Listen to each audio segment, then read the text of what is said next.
વિદ્યાર્થી મિત્રો, આજે ડ્રિફ્ટ વેગ વિશે આપણે માહિતી લઈ લીધી છે. ત્રીજા ચેપ્ટરની અંદર મોબિલિટી કોને કહેવાય એની માહિતીને સૂત્ર મેં લખેલું હતું એકમ સાથે. આજે કેટલાક ઉદાહરણ દાખલાઓ આપણે જોવાના છે. કેલ્ક્યુલેટર તમારી પાસે લઈ લેજો, ટેક્સ્ટ બુક તમારી પાસે હશે અને એ ટેક્સ્ટ બુક જ્યાં રકમો જોવાની છે એટલે તમારી પાસે રાખજો.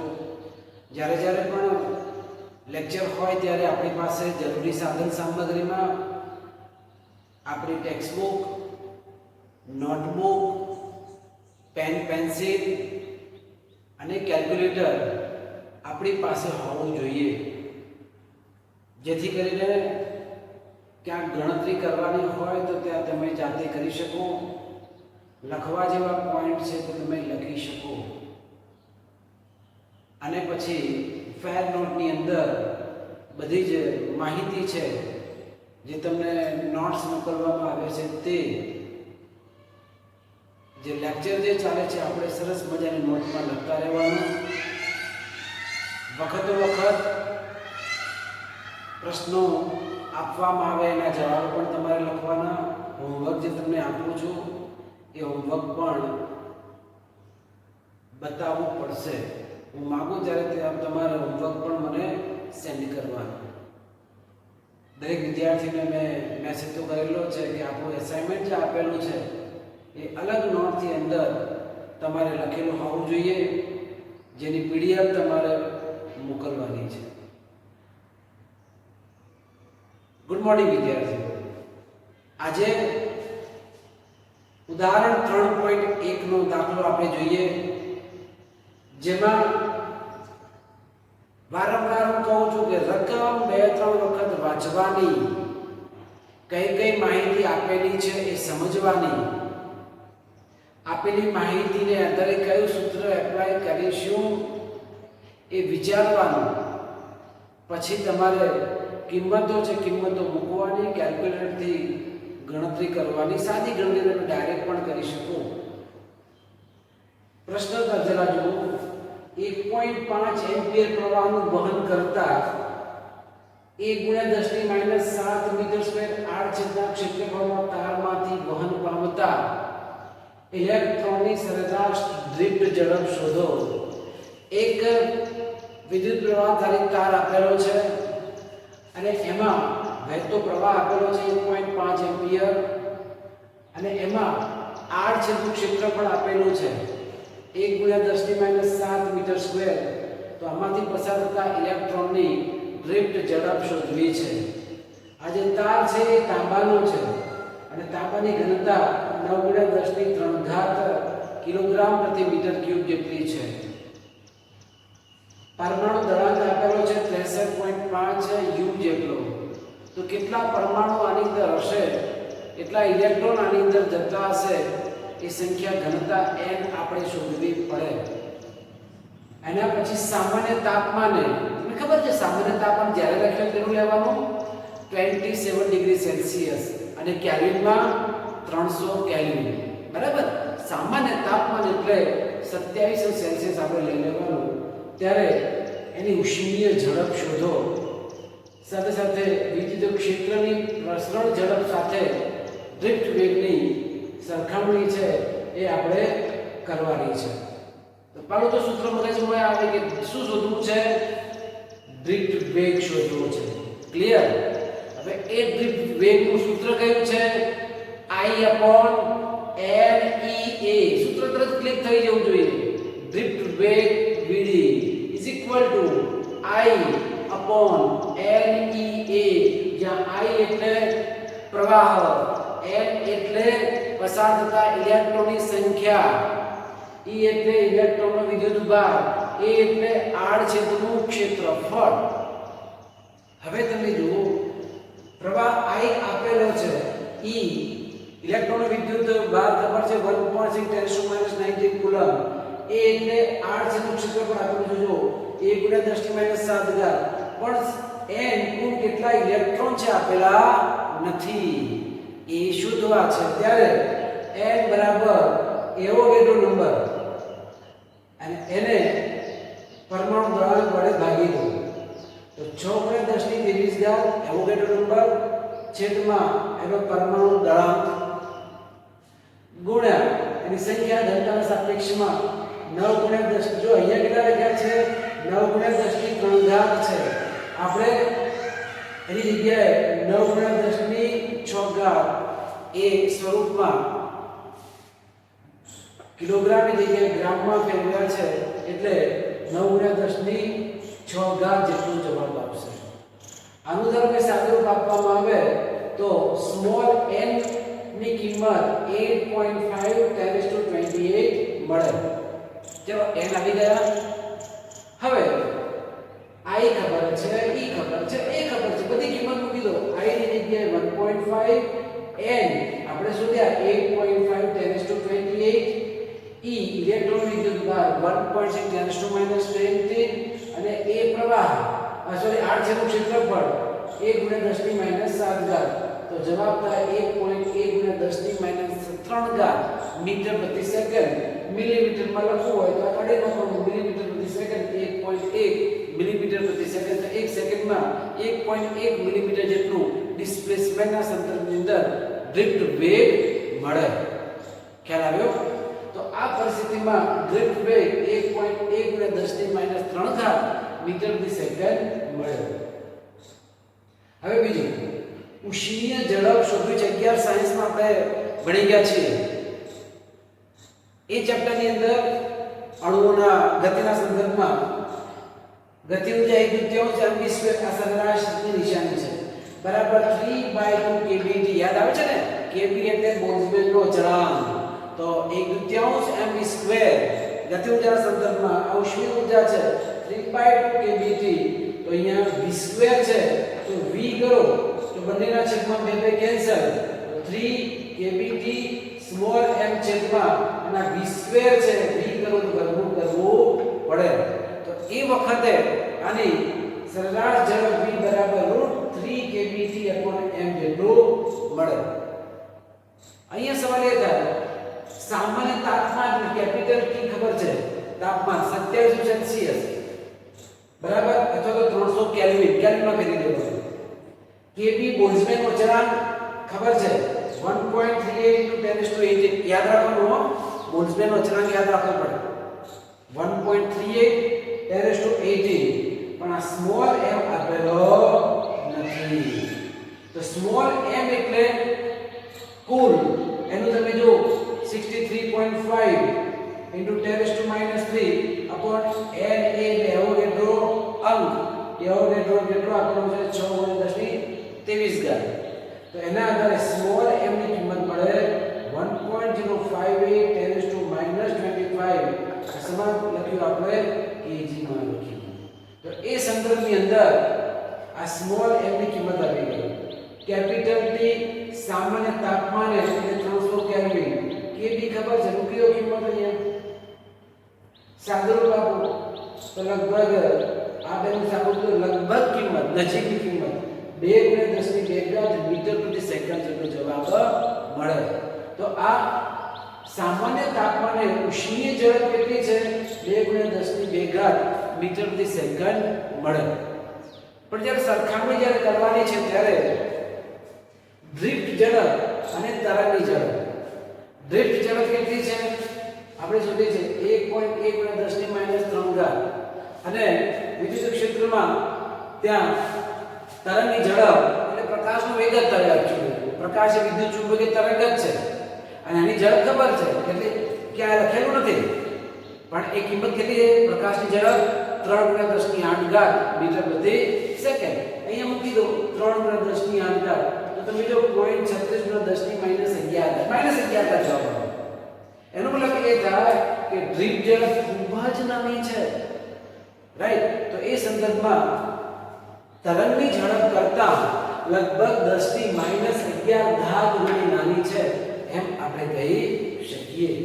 તો આ રીતે ત્રણેક માર્ક્સમાં જે દાખલો પૂછાય તો વિડીનું સૂત્ર ગતિ ઉર્જા અને બોલ્ટ્ઝમેન અચળાંક વાળું જે સૂત્ર છે ઉષ્મીય ઉર્જાના સંદર્ભમાં એના આધારે આપણે v શોધવાના છે અને પછી જ્યારે સરખામણી કરે છે ત્યારે ડ્રિફ્ટ વેગ અને તરંગ ઝડપ 10⁻11 ના ઓર્ડરમાં આપણો જવાબ આવ્યો એટલે ડ્રિફ્ટ વેગ ઘણી નાની છે તે ખબર પડે. હવે ખ્યાલ આવી ગયો. કિંમતો મૂકજો વિદ્યાર્થીઓ, જવાબ શોધવા પ્રયત્ન કરો. ક્યારે કયું સૂત્ર આવે એ ખ્યાલ રાખો. અવરોધ તાપમાન ઉપર કઈ રીતે આધાર રાખે? અલગ અલગ પરિસ્થિતિમાં અલગ અલગ રીતે એ આધાર રાખે છે. આપણને ખબર છે સુવાહકો, અવાહકો, અર્ધવાહકો એ બધા માટે તાપમાન એકસરખી રીતે અસર કરતા નથી. એકસરખી રીતે નથી બદલતું. તમે અહીંયા જુઓ, મેં 3 આલેખો દોર્યા છે. એમસીક્યુમાં પૂછાય નીચેના પૈકી કયો આલેખ એ નિક્રોમ્સ માટે અહીંયા અવરોધકતા વિરુદ્ધ તાપમાનનો આલેખ છે. 4 ઓપ્શન, 4 અલગ અલગ આલેખ આપ્યા હોય તો આપણે સાચો આલેખ શોધી દેવાનો. પૂછી શકાય. અહીંયા કોપર માટે અવરોધકતા અને તાપમાનનો આલેખ આવો છે. તો શરૂઆતમાં તાપમાન વધતા અવરોધકતામાં વધારો ધીમો થાય છે, પછી તાપમાન વધતા અવરોધકતા બહુ જ ઝડપી વધે છે. શરૂઆતમાં અવરોધકતા ધીમે ધીમે વધે, પછી બહુ ઝડપી વધારો થાય છે. કોના માટે? કોપર ધાતુ માટે. તો કોપર ધાતુ માટે આપણે પછી નિક્રોમ, એમ પણ પ્રશ્ન પૂછાય છે કે નિક્રોમ એ કઈ ધાતુઓનું સંયોજન છે? તો નિક્રોમ છે એની અંદર શું હોય? નિકલ, આયર્ન અને ક્રોમિયમ. આ 3 ભેગા થાય કયા? નિકલ, આયર્ન અને ક્રોમિયમ. તો એમાંથી નિક્રોમ બને. જે બલ્બમાં ને એમાં નિક્રોમનો તાર હોય. મેંગેનીઝનો પણ તાર હોઈ શકે.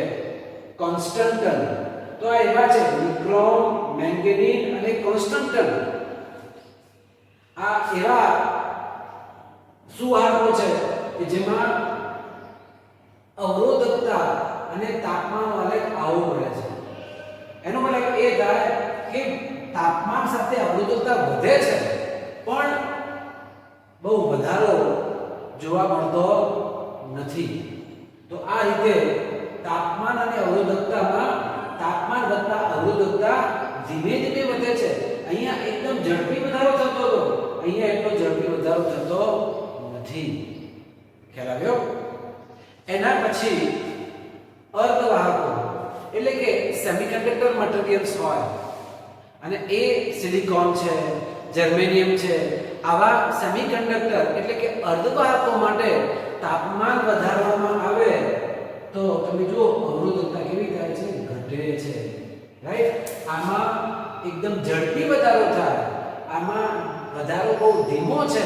જ્યારે આમાં તાપમાન વધતા ઓલરેડી અવરોધકતા શું થાય છે? ઘટે છે. મેં કાર્બન અવરોધોની વાર્તા કરી હતી પેલી. Bibi Roy go to Bombay by Gateway of India, અથવા તો કાગલાના ફૂસીવાળું જે કીધું હતું તમને, કાર્બન અવરોધો. તો એ સંદર્ભની અંદર કાર્બન અવરોધો વાયર ગુણવાળા બનાવવા માટે નિક્રોમ, મેંગેનીઝ, કોન્સ્ટન્ટન વગેરે વપરાય છે, જે તાપમાન વધતા અવરોધકતામાં ધીમો ધીમો વધારો થાય છે. તો એ વધારે સારા છે કાર્બન અવરોધોની બનાવટમાં. તો કાર્બન અવરોધો બનાવવા માટે આ કોપર નથી વપરાતું, અર્ધવાહકો નથી વપરાતા, પણ એમાં નિક્રોમ, મેંગેનીઝ કે કોન્સ્ટન્ટન વાપરવામાં આવે છે. બીજું એક રિલેશન છે કે જેમાં તાપમાન વધારો થાય, અવરોધમાં શું ફેરફાર થાય? તો અવરોધકતા વાળું સૂત્ર છે એ જ અવરોધ વાળું આપણે વાપરી શકીએ. તો જો સૂત્ર છે T તાપમાને અવરોધકતા બરાબર અહીંયા ρ0 1 પ્લસ આલ્ફા બ્રેકેટમાં T માઈનસ T0. એટલે આ પ્રારંભિક પણ કહી શકીએ 0 ડિગ્રી તાપમાને અવરોધકતા બરાબર અહીંયા T તાપમાને અહીંયા આલ્ફા એટલે તાપમાન ગુણાંક સેલ્સિયસ ઇન્વર્સ વાળું એનું એકમ છે તે યાદ છે ને કીધું હતું. તો આ સૂત્ર છે rho t t તાપમાન અવરોધતા બરાબર rho 0 1 plus alpha t minus t0.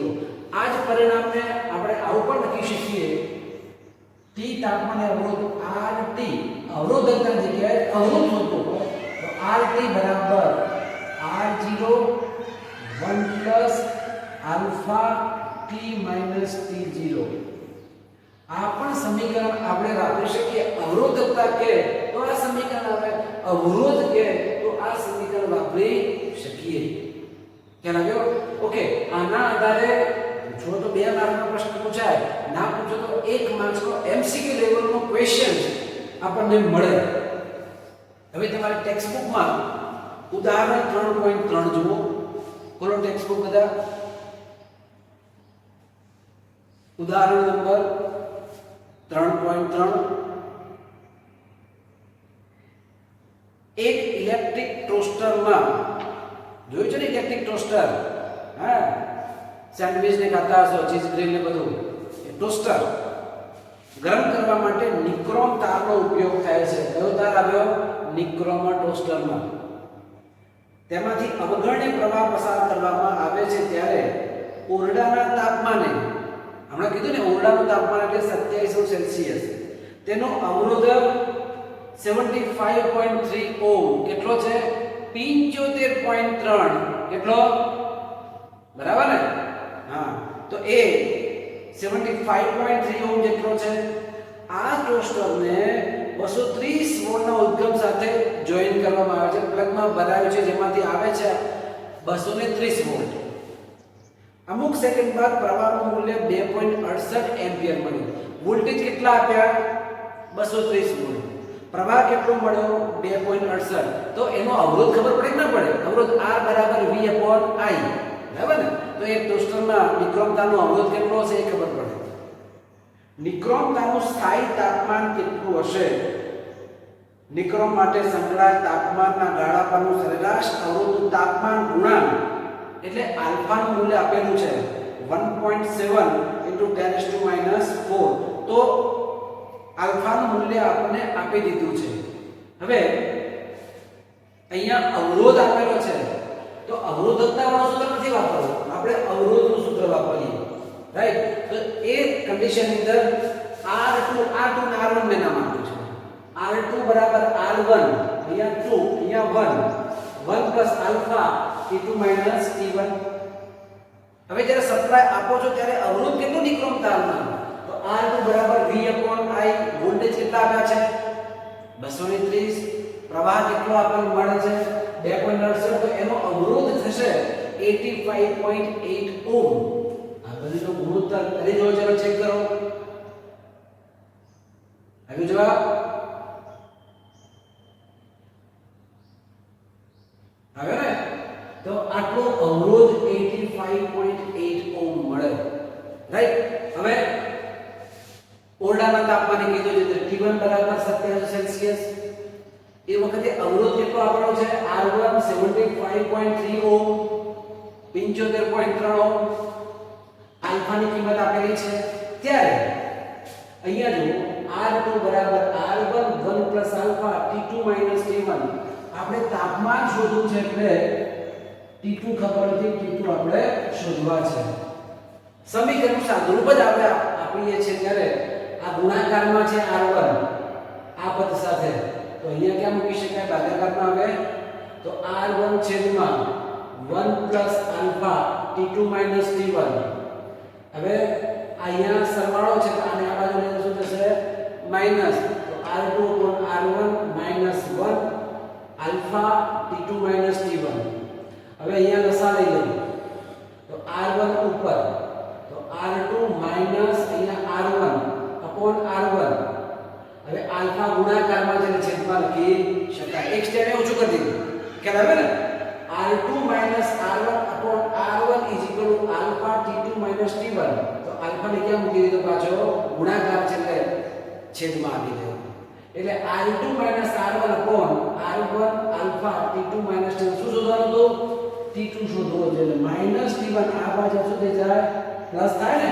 તો T2 આ બાજુ ગયું ને T1 R2 R1 R1 alpha T1 કેટલું છે 27 ડિગ્રી R2 કેટલા આપણા મેળવ્યા 85.8 માઈનસ R1 કેટલા છે 75.3 અને છેદમાં R1 એટલે 75.3 આલ્ફાની કિંમત આપેલી છે આ 27 આનું સાદુરૂપ જો આપવામાં આવે તો 820 820 મળે સરવાળો કરો તો 847 ડિગ્રી સેલ્સિયસ થાય તો જ્યારે આવું ટોસ્ટરને જ્યારે સોકેટમાં ભરવામાં આવે સ્વિચ ચાલુ કરવામાં આવે પ્રવાહ પસાર થાય ત્યારે તાપમાન વધીને કેટલું થશે 847 ડિગ્રી સેલ્સિયસ જેવું તાપમાન થશે શરૂઆતમાં તાપમાન કેટલું હતું બંધ હતું એટલે 27 હતું બરાબર હવે તાપમાન કેટલું થયું 847 ડિગ્રી એટલે ટોસ્ટર છે ટોસ્ટરના અંદર સેન્ડવિચ સરસ તૈયાર થઈ જાય બરાબર તમે ઘરે આવું કરી દેજો સરસ મજાની સેન્ડવિચ ને બનાવજો હા ચીઝ ગ્રીલ બનાવજો જે બનાવો પણ આપણા વિજ્ઞાનના સિદ્ધાંતો અંદર કઈ રીતે ઉપયોગમાં આવે છે એ આપણે સમજવાનું તો આજનું કામ શું છે ઘરે તમારા પેરેન્ટ્સને કહીને ટોસ્ટરનો ઉપયોગ કરજો ના હોય તો બાજુવાળા જોડે પણ માસ્ક લઈને લઈ આવજો ટોસ્ટર આપો આજના દિવસ માટે બરાબર ચાલો તાપમાન કેટલું થયું 847 તો જ એ પેલી બ્રેડ શેકાશે સરળતાથી હે તો જ શેકાય એના પછી ઉદાહરણ 3.4 કે જેમાં ચલો પુસ્તક લઈ લો પ્લેટિનમ અવરોધ ધરાવતા થર્મોમીટરમાં ચલો અવરોધ કઈ ધાતુનો છે પ્લેટિનમ ધાતુનો થર્મોમીટરમાં રહેલ પ્લેટિનમ તારનો અવરોધ બરફના તાપમાને ચલો બરફનું તાપમાન શું આવે 0 બરફના તાપમાને અવરોધ છે 5 ઓહ્મ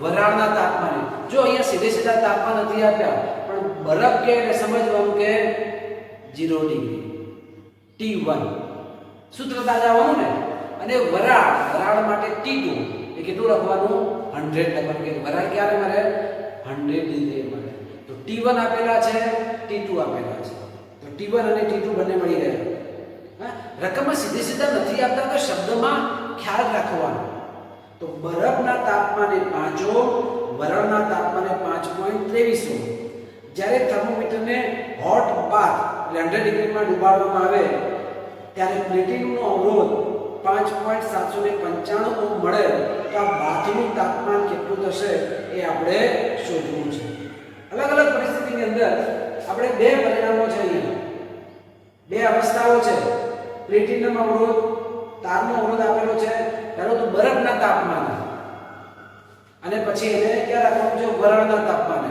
અને એ સંદર્ભમાં અવરોધો આપેલા છે ત્યારે એ બાથનું તાપમાન કેટલું થશે એ આપણે શોધવું છે અહીંયા બે સમીકરણો બનશે બે સમીકરણોનો ગુણોત્તર લઈને એટલે માગેલું પરિણામ પ્રાપ્ત થશે સૂત્ર જાણવા જો RT R0 1 α T T0 અહીંયા T1 T2 અહીંયા લખ્યું પ્રમાણે પણ આપણે લખી શકીએ તો RT R0 1 α T T0 હવે આ જે સમીકરણ જે બનાવ્યું તો આપણે R2 R1 R1 આલ્ફા અહીંયા મૂકી દો તો R1 આલ્ફા બ્રેકેટમાં T2 T1 લખે ના લખે હા તો એ જે સાદું આ બે ત્રણ સ્ટેપ લખીને તમે આવું લખી શકો તો RT R0 જો અહીંયા શું થાય R2 R1 બરાબર તો એ જ રીતે અહીંયા RT R0 R0 આલ્ફા અહીંયા R1 આલ્ફા અહીંયા T2 T1 સાથે શું થાય ગુણાકાર થઈ જશે તો સાદું આ રીતે સાદું રૂપ આપીએ તો RT R0 R0 alpha T T0 હવે શરૂઆતમાં T0 આપણું બરફનું છે ને તાપમાન તો T0 બરાબર બરફનું તાપમાન શું લેવાનું 0 તો શું મળે R0 આલ્ફા કેપિટલ T સમીકરણ નંબર 1 બીજામાં એ ક્યાં રાખેલો છે 100 ડિગ્રી માટે 100 એટલે બરફમાં પેલા વરાળમાં છે ને તો R100 બરફ અને વરાળના સંદર્ભમાં અવરોધ કેટલો છે એના સંદર્ભમાં જઈએ છે તો વરાળ માટે અવરોધ R100 માઈનસ બરફ માટે અવરોધ R0 સૂત્ર આવું જ આવશે r0 આલ્ફા એટલે એમ જ અહીંયા t ની જગ્યાએ શું લખ્યું છે અહીંયા બાદ કીધું છે રાઈટ તો એ કેટલું આવશે 100 માઈનસ 0 એટલે r0 આલ્ફા ઇન્ટુ 100 આ પરિણામ નંબર 2 અહીંયા t એટલે હોટ બાદ કીધું છે હોટ બાદ એટલે 100 ડિગ્રી આપણે લીધું છે ખ્યાલ આવ્યો બે સમીકરણો મળે એક બરફના સંદર્ભમાં પણ આવ્યો એક આ વરાળના સંદર્ભમાં પણ આવ્યો રાઈટ હવે આ બંને સમીકરણનો ગુણોત્તર આપણે લેવો પડે તો rt r0 છેદમાં r100 r0 is equal to r0 alpha t upon r0 alpha into 100 તમે જોઈ શકો છો r0 r0 cancel alpha alpha cancel તો શું મળ્યું rt r0 upon r100 r0 is equal to capital T upon 100 પણ r0 0 degree અવરોધ આપેલો છે ને લખવામાં 5 ઓહ્મ આપેલો છે બીજું વરાળ વખતે અને તો વરાળ વખતે અવરોધ કેટલો આપેલો 5.23 ઓહ્મ આપેલો છે અને સાથે સાથે rt તાપમાને અવરોધ 5.755 ઓહ્મ પણ આપેલો છે અને એ કિંમતો મૂકો તો rt એટલે આ કિંમત r0 એટલે 5 r100 5.23 r0 એટલે વળી પાછા 5 અહીંયા t upon 100 તો આ બાદબાકી કરો આની બાદબાકી કરો ગુણોત્તર લઈ લો અને 100 વડે શું કરવું પડે ગુણવો પડે તો કેપિટલ T બરાબર 345.65 સેલ્સિયસ જેટલું તાપમાન મળે તો અહીંયા જે પ્રશ્ન પૂછ્યો છે કે એમાં બાથનું તાપમાન ગણો તો આ બાથનું તાપમાન કેટલું હશે 345.65 સેલ્સિયસ હવે આવો બાથ કીધો 300 ની જો તાપમાન 345.65 આવા બાથમાં નાવા પડાય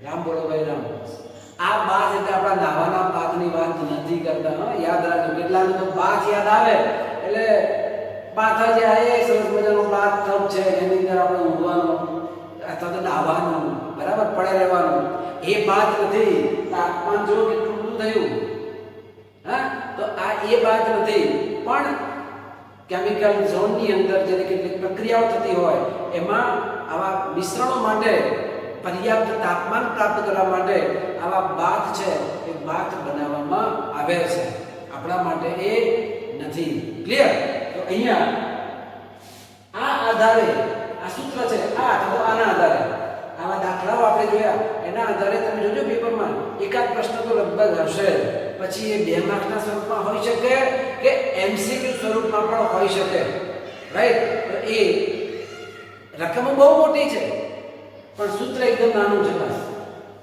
અને એ સૂત્ર ફિક્સ છે સૂત્ર અને એ સૂત્રમાં કિંમત મૂકવાની અને આપણે જવાબ છે એ જવાબ આપણે શોધવાનો ખ્યાલ આવ્યો વિદ્યાર્થીઓ આ રીતે આજે કેટલાક સરસ મજાના દાખલાઓ આપણે જોયા અવરોધ અને તાપમાનનો સંબંધ કેવો છે અલગ અલગ પડે આ એમસીક્યુ લેવલનો પ્રશ્ન છે આ પણ એમસીક્યુ તો 2 માર્કનો પ્રશ્ન પૂછાયેલા આ દાખલાઓ છે એનો અભ્યાસ કરજો નોટની અંદર સરસ રીતે તમે લખી દેજો ભૌતિક વિજ્ઞાન છે એ સળંગ ચાલતી પ્રક્રિયા છે તમારે રેગ્યુલરલી નવું ભણતા જવાનું છે સાથે સાથે જૂનું છે એ ભૂલવાનું નથી એનું તમારે પુનરાવર્તન કરતા જવાનું છે આ લોકડાઉનનો જે સમય છે અને જેટલું મહદઅંશે તમે ઉપયોગ કરશો એટલું તમારા જીવન માટે આગળ ઉપર બહુ જ બેનિફિશિયલ રહેશે ભગવાને આ સમય આપણને નથી ગમતો છતાં જે મળ્યો છે તે સ્વીકાર કરવો જ પડશે